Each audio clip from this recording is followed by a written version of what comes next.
नमस्ते भैया बहनी चाची भाई लोगों। आज मैं एक आरती गीत लेकर आई हूँ, आप लोगों को अच्छा लगे तो लाइक करना। आरती होला अंगनेवा में बड़ा निक लागई भवनेवा में, बड़ा निक लागई भवनेवा में।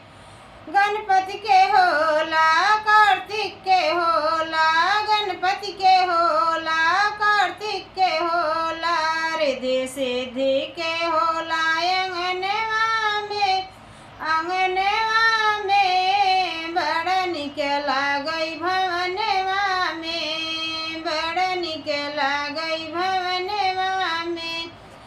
आरती होला अंगनेवा में, अंगनेवा में बड़ा निक लागई भवनेवा में, बड़ा निक लागई भवनेवा में।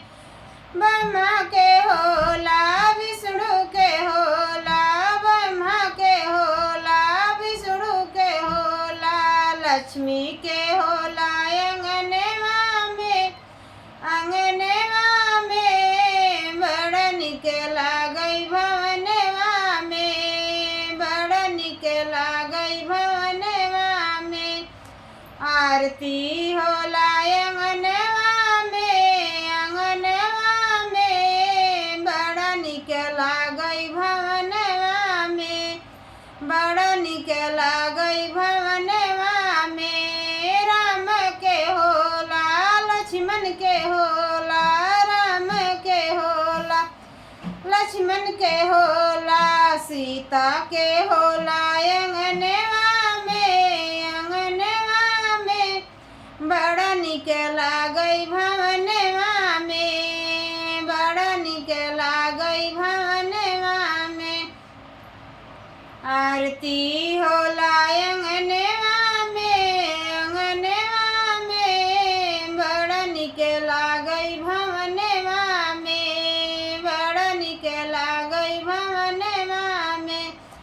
कृष्ण के होला दाऊ के होला, कृष्ण के होला दाऊ के होला, राधा के होला अंगनेवा में, अंगनेवा में बड़ा निक लागई भवनेवा में, बड़ा निक लागई भवनेवा में।